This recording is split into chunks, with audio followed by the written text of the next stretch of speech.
Welcome to Mentoring the Way to a Diverse and Inclusive Workplace.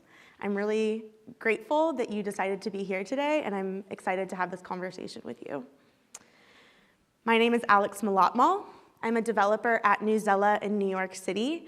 We are an ed tech company that is focused on promoting literacy and also making differentiated lesson planning easier for educators in the K-12 education space. You can find me at this garbled string of characters that actually says Hafgan in Nebraska at Twitter or GitHub or just kind of generally on the internet. So what are we talking about today and why? I'd like to make the argument to you that the tenets of good mentorship look a lot like the tenets of truly inclusive companies, and that it could really serve us to think about these efforts, mentorship and diversity and inclusion, in service of one another. First, I'd like to set up some expectations. Let's briefly talk about who this talk is for. This talk can be for anyone. I really hope to show managers and team leads small actions that can help make a big difference in the happiness and inclusivity of your team. Junior engineers, especially those from underrepresented groups, will get an idea from this talk about what kinds of supports they might look for in a company.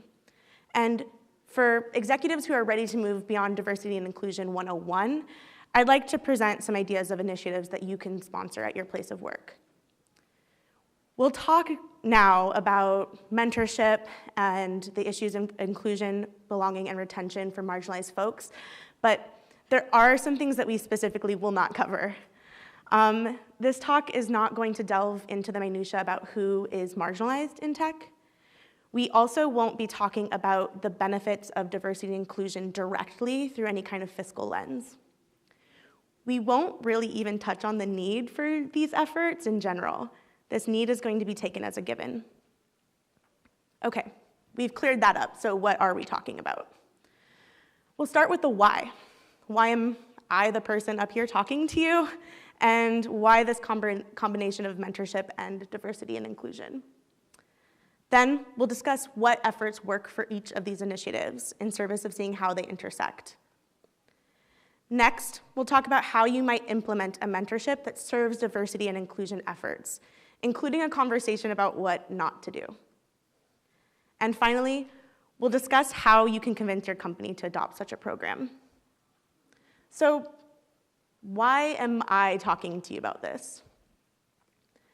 I'd like to start with a story. I'd like to tell you about two different kinds of companies that I encountered during my first couple of years in tech. When I started out in web development, I graduated from a code school in Omaha, and then I was fortunate to go on to work at that very code school. In a lot of ways, it was a company that seemed a little bit impossible.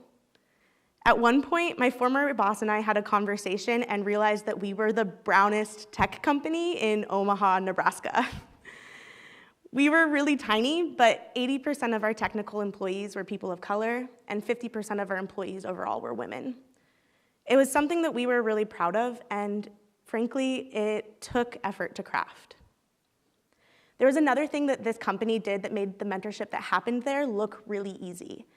So it was a consultancy that was attached to the development coding school. And they had a practice of retaining both code school graduates to work as consultant devs and having members of the consultancy teach at the code school. So there really was this natural kind of sense of learning and teaching that was baked into the DNA of the company. Having teachers as bosses was a really huge advantage for me because it meant that I, as a junior dev, was constantly getting tasks that were appropriately sized for me. I didn't stay at that company for my entire time in Omaha, though, and when I was on the search for my first fully technical gig, I encountered the other kind of company that I want to talk to you about. And that's the company that doesn't have to challenge the status quo. When I was searching in a small tech market like Omaha, I was really shocked at both the lack of the diversity of the kinds of jobs that I was looking at. So many of those jobs looked the same, and the diversity of the teams themselves. So often, the engineering teams were almost entirely homogeneous. And At the same time, when I'd interview with a few of these companies that were working on technical problems that I found interesting, I would hear this refrain of, "We don't have the capacity to support your learning right now." And I'd look around me, and I'd see the classmates who I graduated code school with, and I'd see the students who I taught. And I would see a workforce that looked really different than the engineering managers who were making these hiring decisions. And I would see a larger representation of marginalized races, genders, and sexualities in these junior engineers than the Omaha tech industry as a whole. And I'd wonder how it's possible for our industry to grow and to change if all of the difference that I was seeing was among these newbies, and if the companies that could have any of their pick of new hires weren't making room for them and their learning. I wondered what would happen to this workforce if these star companies, the ones with the shiniest offices, yes, but also the most current tech and the best benefits, were leaving this workforce behind. Through this back-to-back exposure to companies with really different relationships to skill building and learning on the one hand and diversity and inclusion on the other, I really started thinking to myself, maybe these two things have some kind of relationship to one another. And so I'd like to pose the question to you. What if strong mentorship at an organization begets diversity and inclusion? When surveying what office-place initiatives are effective in terms of both mentorship and diversity, inclusion, and retention, we'll see major areas of overlap. How can we start thinking about building a good culture of one in service of the other? What would it look like to endorse mentorship that is designed from the offset to be supportive for underrepresented employees? And what if connecting and advancing those workers was a key component of our corporate D&I strategy? How might this framing of mentorship and D&I being hand in hand serve us? Could it drive more empathetic mentorship, more effective mentorship? Could the business case for solid diversity and inclusion strategy be made more tangible by wrapping that work under the banner of mentorship and skill building? These are the core ideas I want to think about with all of you today. So let's start by breaking down what practices constitute good mentorship and good diversity and inclusion efforts, with the goal of seeing how they intersect. I'm going to start off by talking about techniques that will help you support and retain employees from underrepresented identities. First of all, we can start off by thinking about recruiting processes. It's important to be thinking about where you are posting, what networks you're leveraging, and what kind of language you're using in your post to both attract the kinds of candidates you want, of course, but also be welcoming to candidates that you might have overlooked. There are even tools that can help you audit the kind of language that you use in your job posting to make sure it's inclusive and doesn't alienate great candidates by using overly gendered language, for example. One place that I really like to recommend for job postings is a site called Key Values. To post a role, companies have to fill out a profile about their values. There's things like actively practices inclusion and good for juniors listed there, but there's also phrases like high quality code base, flexible work arrangements, and engineering-driven culture. Candidates then can search for the companies that align with their highest prioritized values. I really love this site because it helps us hiring decision makers begin to think of these positions and the candidates holistically, and can really help lead us to a practice of values-based interviewing. I'd like to speak a little bit here to the idea of recommendations as a means of recruitment.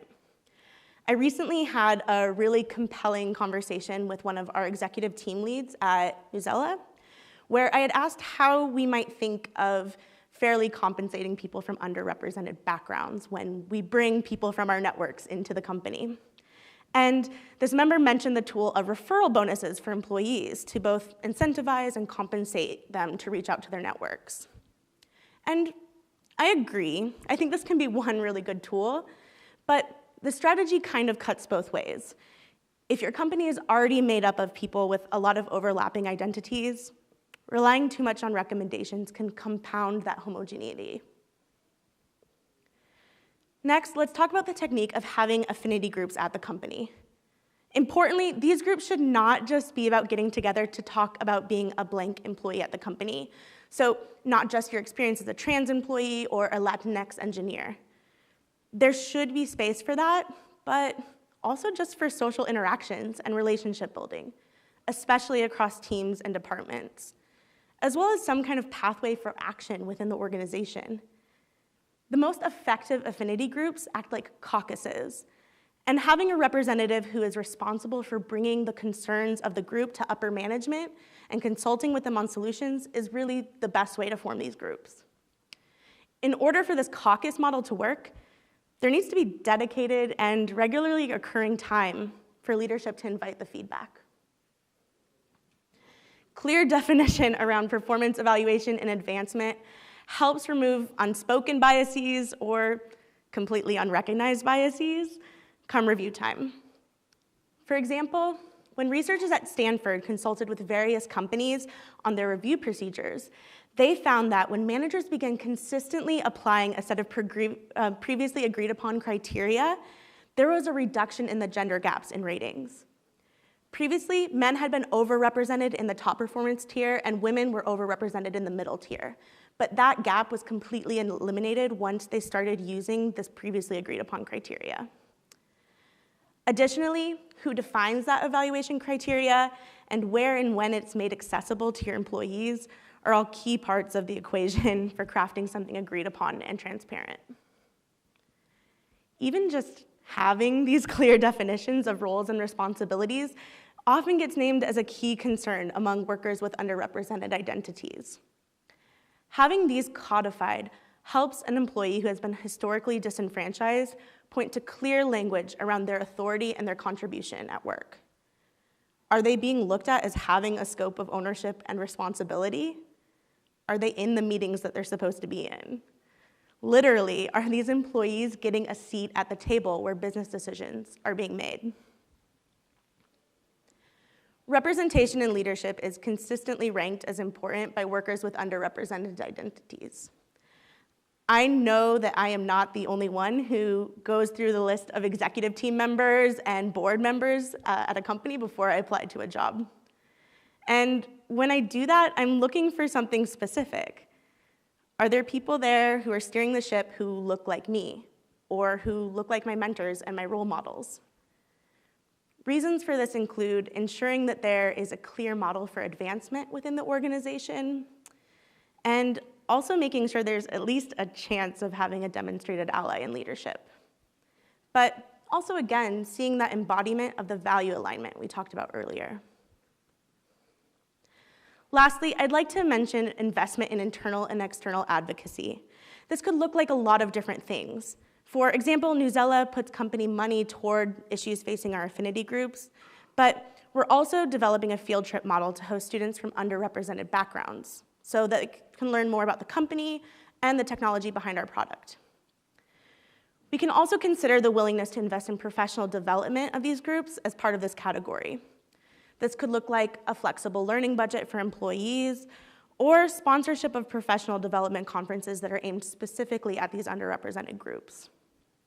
All of these efforts, from youth education all the way through the pipeline to professional development and retention, are proof of a company putting their money where their mouth is, and are one way of being accountable and measurable for strategic D&I initiatives. So at this point, we are a room of people who care about this issue. This is why we are here. And you might be thinking to yourselves, these kinds of supports are obvious. But unfortunately, they're not.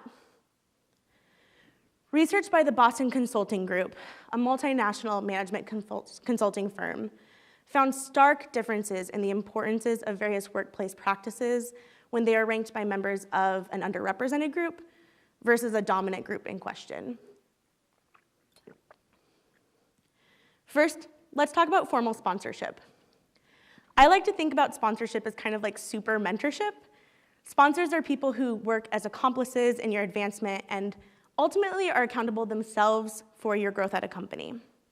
This was ranked 14th out of 31 inclusion initiatives by people of color, and 28th by white men. Representation in leadership was ranked 5th out of 31 initiatives by women and 17th by men. Having a bias-free day today, the idea that you might want a 9-to-5 free of jokes about your identity or to see that who participates in meetings is fair, this was ranked 5th of 31 initiatives by LGBTQ workers and 15th, by straight men. Not only are these numerical gaps stark, but the real-world application of this misunderstanding is really devastating too. It might look like requests from an affinity group representative going unheard by HR, or an executive leadership team investing in initiatives that they think are really good for their company, but are totally out of line with what employees actually want. So we've just talked about methods of ensuring success and happiness of underrepresented folks at your company. And we just uncovered that those supports aren't obvious to all people, especially not people who have historically been in positions of power and authority. Keeping these points in mind, I'd like to talk about how we can help support and level up junior engineers. Here again, we see recruitment processes, but the issues that we think about when we think specifically through the lens of supporting junior engineers look a little bit different. First of all, is your company being transparent about the needs that they have for a particular job posting? And are they accurately detailing the ask of the engineer? Later on in the process, is your interview structure reflecting and addressing those needs? Are they catered in any specific way to this position? Does the process manage to remain friendly and human? I'm an advocate for a radical and admittedly not easy endeavor. I think that at every step of the process, the candidate should receive feedback on their interview performance. If the company decides not to move forward with a candidate, HR and hiring managers should work together to craft actionable feedback so that the candidate has tangible ways that they can improve for jobs like this in the future, or at least has more information to analyze why this role or this company wasn't the right fit for them. The company should also consider the role itself. If you're hiring a junior engineer, is the role designed for them, like an apprenticeship or a clearly defined entry-level position? In the position, is the structure of their work or the expectation of their output meaningfully different than that of a mid-level engineer? And are there clear expectations in place about how they move from this role to mid-level and grow within the company? Megan, too, did a fantastic job of outlining how she designed and piloted an apprenticeship program that accounted for some of these concerns in her talk at last year's Rails conference. And I've linked that at the resources at the end of these slides. One such component of the program that I'd like to talk about is onboarding. Clear and structured onboarding is essential for any engineer, but especially for juniors. Crucially, please don't make their onboarding point person someone that they have to report to. Having an idea about who to go to for information that's free from any kind of office politics is key for these junior engineers who are already focused on leveling up their skills, not to mention the difficulty of learning new processes and personalities. Consider the way that you were onboarded at your company. Was the information transparent? Were they reflective of institutional knowledge at your company? Was it widely accessible? Would it have looked drastically different if another colleague had been responsible for your onboarding? If so, you might consider revising the process, starting with defining standard onboarding materials. Once a junior engineer is starting to settle into their role and responsibility at the company, learning groups can be a really great source of support. These give junior engineers space to ask questions and demonstrate leadership, especially if the groups are for peer-to-peer learning. Even better is if other levels of employees are modeling this behavior in public areas for department-wide questions and answers, like Slack channels. Remember that seemingly impossible code school from the beginning of this talk? They had a rule that no tech question could go in a private channel in Slack. All of those learning opportunities had to happen out in the open. Apart from the kinds of informal relationships that can blossom naturally between an engineer and their colleagues, having a formalized mentorship in place helps ensure that compensated time is being spent on measurable goals for the engineer. This time might look like mentorship, advice giving and knowledge sharing, or coaching. A more experienced engineer could guide the junior to set attainable goals in the context of work, and maybe even set aside time to work on those goals with the engineer. Or it could look like that buffed up sponsorship that we talked about earlier, where a manager helps lead the junior to set these goals, recommends them for opportunities, and ultimately is also accountable for their progress. Clear expectations around growth are particularly helpful for empowering juniors to identify their skills gaps. Done right, a standardized review process can help reframe juniorness into opportunities for growth rather than any kind of deficit. And they also help lend a framework to the formalized mentorship we just discussed. So far, we've covered individual techniques that can support junior engineers and techniques that can support employees with underrepresented identities.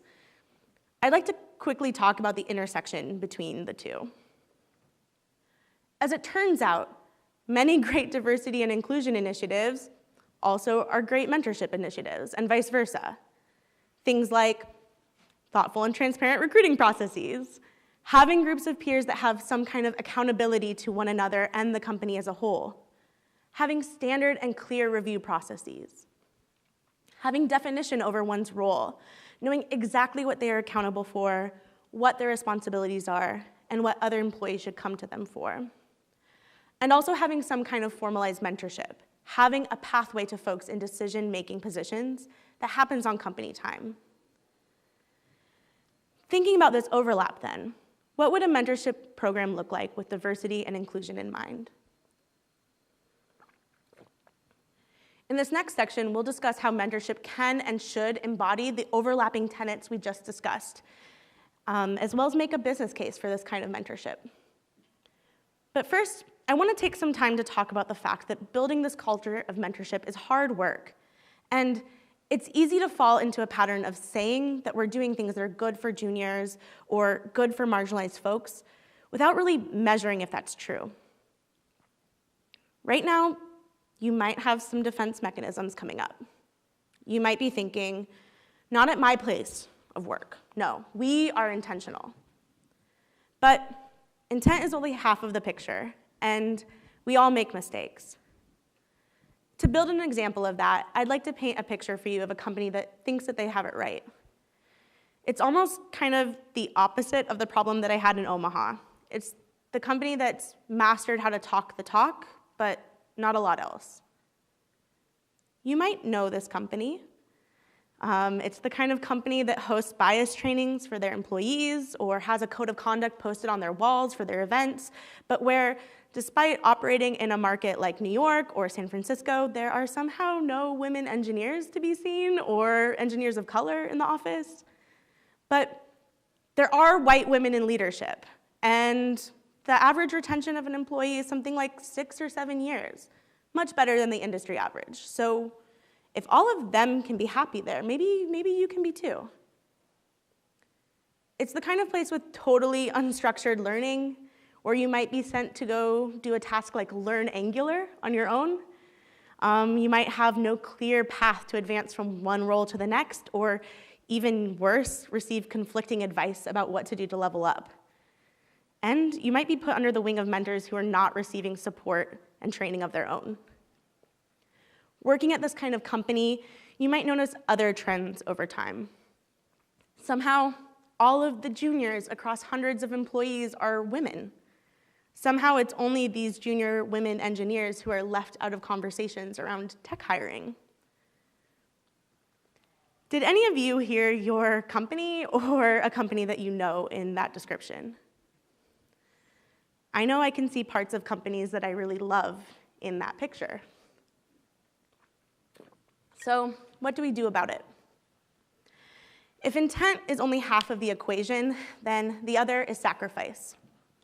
Intention is good, but it is sacrifice to redesign and change practices, to take time to survey and measure outcomes, and to make real investments in employees that gets us to building this truly special implementation of the combined mentorship and support for marginalized workers. Let's talk about what such a program should be, starting from the very first introduction that a worker has with a company.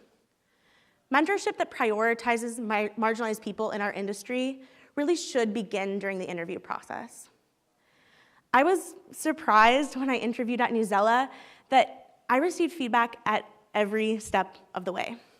And not only was I receiving feedback from the specific employees who interviewed me, I was also being asked to give my thoughts on the process. Sacrifices had to be made here, right? The company had to give up some level of opacity and protection around their process in order to share that feedback out. And they also had to show vulnerability and humility in order to accept my comments in return. It made clear to me that Newsela had a strong culture of respect and knowledge sharing, and I was impressed that the company valued the perspectives of all these employees in order to share them out on behalf of the company under their name. I think it shows that exemplifying good mentorship can happen as early on as initial conversations with potential candidates. These kinds of mentorship should also really place serious focus on developing the mentors in the equation. Being a mentee paired with an untrained mentor is a special kind of hell. It puts the mentee in the situation of having to manage up, which is work that's likely to go unnoticed come review time. Worse, if the mentee hasn't had good mentorship before, they might not even recognize the ways in which the mentorship isn't serving them, which can really be confusing if some of their growth benchmarks aren't being met. At the end of the day, mentorship is a two-way street, and being a good mentor is a learned skill. My former boss, Samit Jain, has a talk where he discusses actionable tactics for leveling up junior engineers. On its face, this is a talk about bringing juniors up to speed, but looked at another way, it's a discussion about how to develop mentorship as a practice in your workplace, by sacrificing the time and the space for forming good habits. We've talked already about the advantages of clear growth paths and accountability, both for juniors and employees with marginalized identities. But I'd like to invite you to think about the person with the power in this equation, the mentor, for a moment. Have you ever seen a colleague become a better collaborator after working with a junior engineer? Maybe their commit messages are more descriptive, or they do more work to define technical requirements ahead of starting development. Mentorship is leadership, and it's learned. Work being done on both sides should be considered and evaluated along clear growth objectives for both the mentor and the mentee, and be taken into account as a facet of each employee's growth and advancement. This necessitates the sacrifice of taking time and attention to outline and standardize what these objectives should be at your place of work. I'd also like to shout out that this mentorship should be happening on compensated time. Now, I'm not advocating for only mentorship under a corporate umbrella. Some of my most meaningful relationships with other engineers have happened importantly in vocally individualistic, nonprofit, and even anti-corporate spaces. But there's a need for and a benefit from having these supports in the context of our work.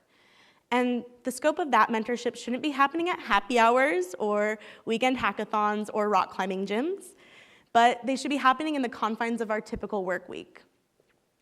The employee is doing work for the company, and hopefully, as we just discussed, goals of the mentorship are being determined by leadership at the company.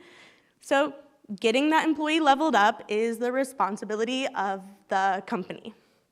Paid time must be allocated for it. Lastly, this kind of mentorship should be making the space for reflection among peers, but I'd like to invite us to rethink the peer group. Peer groups within an organization can be cut many different ways. The point that I really want to drive here is that new learnings get cemented when they're put into action through application. And the groups where this application happens aren't always the most obvious. For example, I once worked at a company that created a Slack channel for junior engineers, and it was meant to be this kind of peer-to-peer learning space. But because we were spread out over all these different offices and projects, it wasn't actually an organic place for us to apply our knowledge or clarify questions. They might have taken the time to think, or better yet, ask us junior engineers, about other ways to define peer groups across the company. A Black woman junior engineer doesn't only have peers that are other junior engineers, Black employees, or women employees. They could be other back-end developers, members of her prod or product team, stakeholders in the feature that she's building, employees that share her professional interests outside of the work that she's completing just for her team. The more chances that she gets to share out her learnings and growth, the more that she gets to demonstrate and test those learnings, and the more that this mentorship pays dividends. All of this sounds good, but getting buy-in is hard. So how do we get management's seal of approval? What's the value to the company? By thinking about supporting underrepresented groups through mentorship initiatives, we can sell programs that are good for diversity and inclusion to our companies through making the business case for mentorship, which many see as having a clearer fiscal value than D&I strategies alone. For each item that we talked about as being a directive of this kind of mentorship, we'll talk about the potential value proposition to the company. So, beginning with the idea that this kind of mentorship should start early, we can see that this kind of mentorship can build brand halo among candidates and reflect the company well outside of the business itself. We can also see that through development of strong mentors, this kind of mentorship can help distribute management responsibilities. When you have lead engineers or team leads taking on some of the work of observing engineers' goals to make sure that there is a sense of inclusivity and belonging on the team, you free up higher-level employees to look at bird's-eye view concerns of your engineering team and think about how they intersect with other parts of the company. Because this kind of mentorship focuses on the development of both the mentor and the mentee, it really can build its own workforce. Mentorship is a learned skill, and therefore, strong, disciplined, and studied mentorship begets strong, dedicated, and practiced mentors, reinforcing your program for the next batch of new hires. Because this mentorship is happening on compensated hours, it can help distribute business knowledge.